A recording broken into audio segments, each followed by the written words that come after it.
Hi, Steve back with Cryptic Woodworks. So today we're going to look at our new Cipher wheel again, and another type of cipher that we can create, one I came up with using the numbers, where we can create a numeric keyword shift.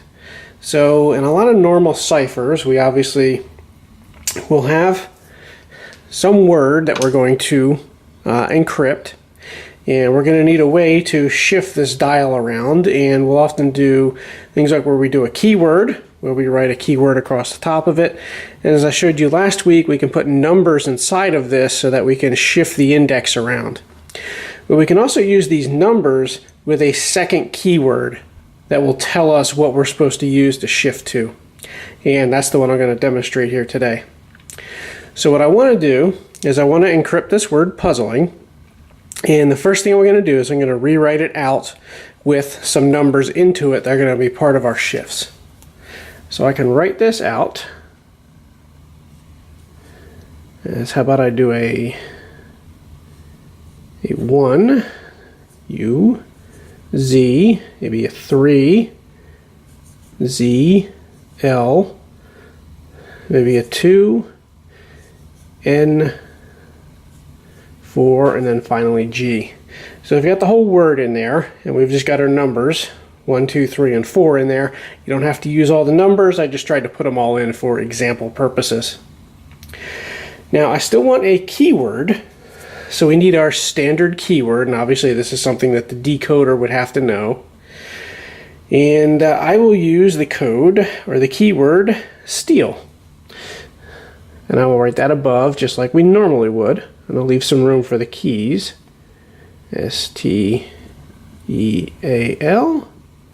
And then we just repeat it as we go. T-E-A-L. And then finally S again.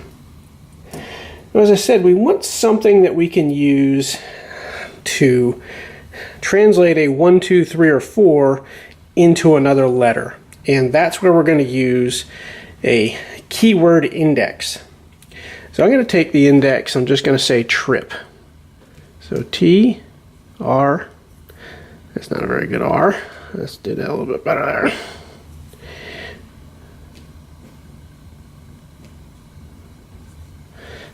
So we've got trip in there. And then what we can do is we can say, okay, each of these is associated to a number. So if you see the number 1, 2, 3, 4. So that's going to be our key. So when we see a 1, we're going to make our index T. When we see a 3, we would make the index I. When we see 4, we would make it P. And you'll see this as we go through the code and start to create it. So now obviously we need to start somewhere. And we can make just any starting index we want. I'll usually just have these kind of built into the code. So I'll say that my starting key will be a Y. And then what I'll end up doing is putting that kind of out in front as we make the code. The first thing that I'm going to do is I'm going to look for a Y, which is down here, so lowercase y, and this corresponds to the square. I'm going to use the symbol just to make this a little bit more interesting. So the first thing I'll do is I'll put a square down here, so that when the decoder seeing this, they would see square and they would know what to set the key to. So I would set S, the uppercase S, to my lowercase y. So my S is over here. So there I have S to the Y. And then I'm going to look for P, which is back here, and that is this like alligator bracket symbol. And just in case, I'm going to say, okay, when I had that over there, so S to Y, it's the one that's on the V. I'll rotate that up here just so we can see the direction the symbol's going. Sometimes it's a little hard when it's rotated in the other direction. So that looks like this. So we're still using the index Y. So I'll set T to Y. We'll rotate our dial back. We set T to Y. So there we are lined up there, and we're going to look for 1. and 1 is this character here, which is this sort of bracket with a dot in it. And now we know that we see the 1, so we start using T as our index instead. So we'll switch that here. So now I align E to T, so I would come over here, and I would turn. So I'm on E to T, and I'm going to look for U, and U aligns with this other type of bracket. That looks like, yeah, it's the one that's upper. So it goes like that. We're still on the T index, so we'll put that in. So we'll set A to the T. And, oops, went right by it. So there's our A and T. And we'll look for our Z, which is around here. And that is sort of a sideways symbol. Goes like that. We're still on the T. So we will set L to T. That is down here.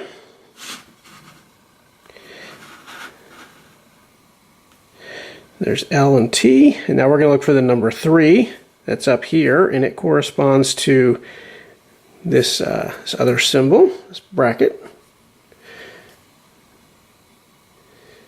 Make sure I don't get that confused with anything else.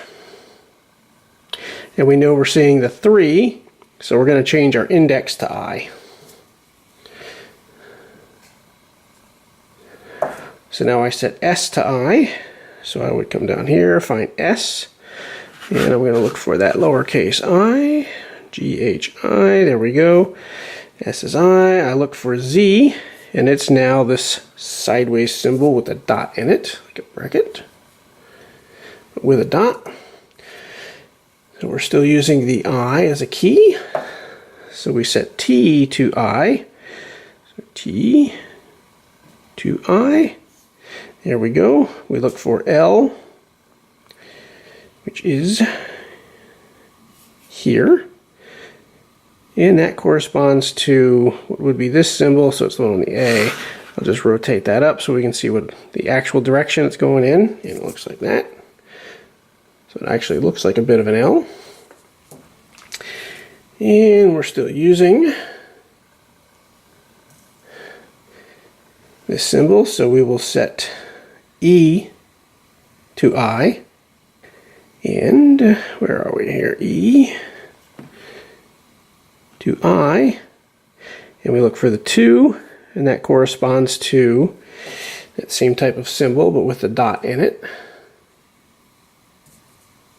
And now we know we're on 2, so we're going to shift our index to R. So we would set A to R, A. Rotate this back, pick up R, and we look for the letter N, and that corresponds to the same one that's on A. I'll just rotate that up so we can see it, so it's this one here.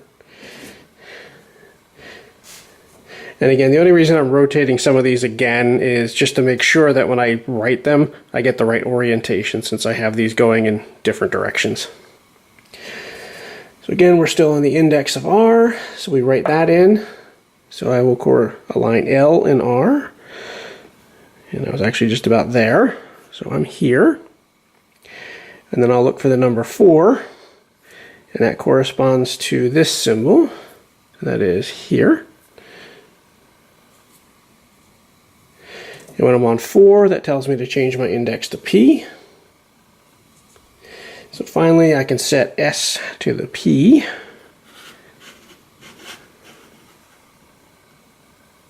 So there we are. I can look for G, that is over here, and that is this symbol here. And again, I'll just rotate that up so it's the one that was on the D, just so we make sure we see the proper direction that's going in. And that goes like this. So there, that gives us our ciphertext that looks like square, bracket, that,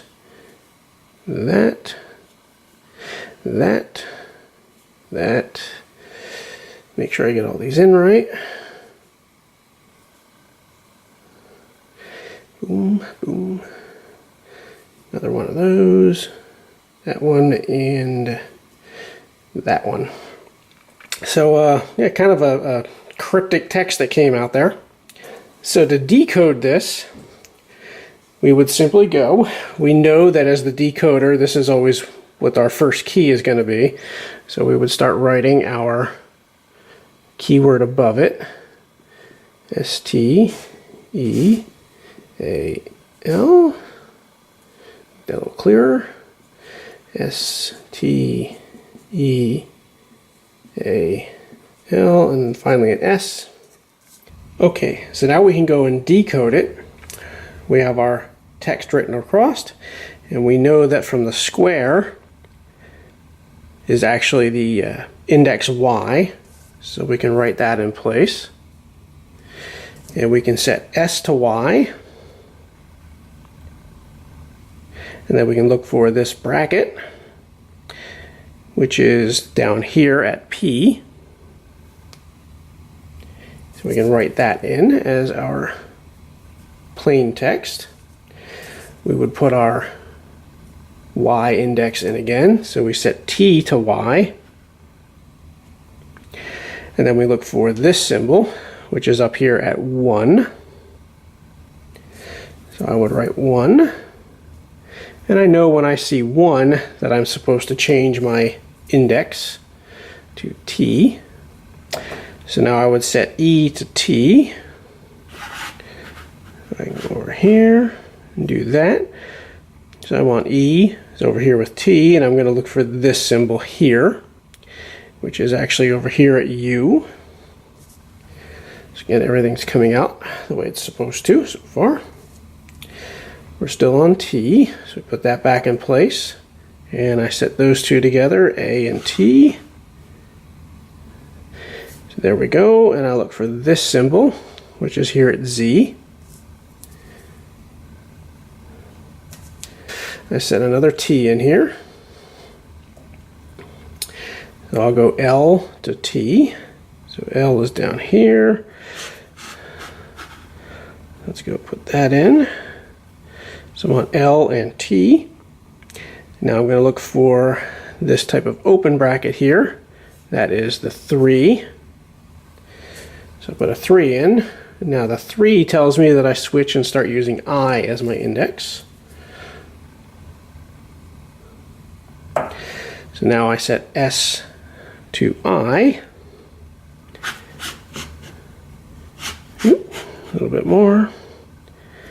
So S and I are together. And now I just look for this symbol, which is, where are you? Up here, yep. So that is Z, just as we would expect, or we were hoping to, since we knew the word we created. And I will go to I again, so I will set T to I, just a little bit over. And I'll look for this symbol, sort of L, and that is down here. So it actually, the one looks kind of like an L anyway. I'm still on that index of I. So I will set E to I.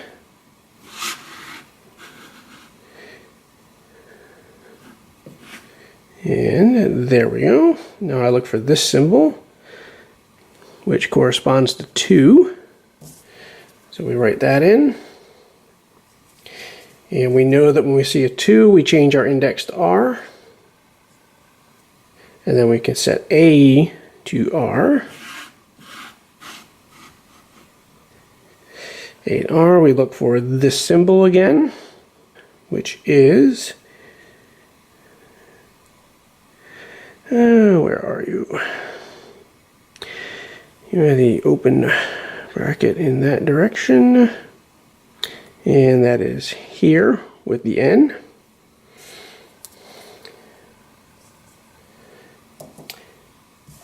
And once more, we put R in. Now we set L to R.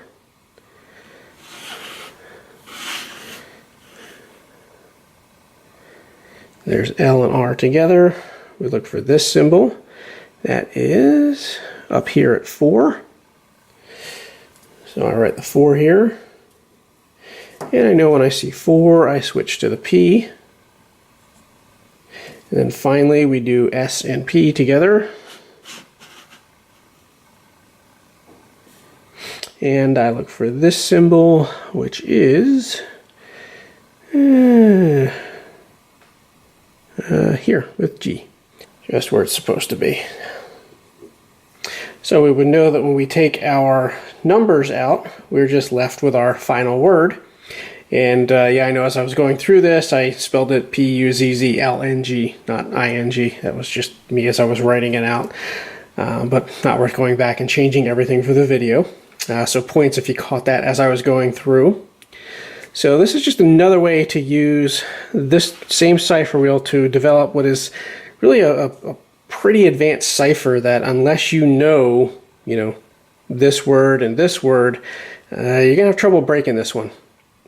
So it does take a little longer to create, but I think finally, especially using the symbols, it comes out looking really neat when it's done. So it creates a really kind of novel and unique cipher that would probably stump a lot of people when they first saw it. So I hope you like this technique, and you might try using it yourself. Take care. Bye.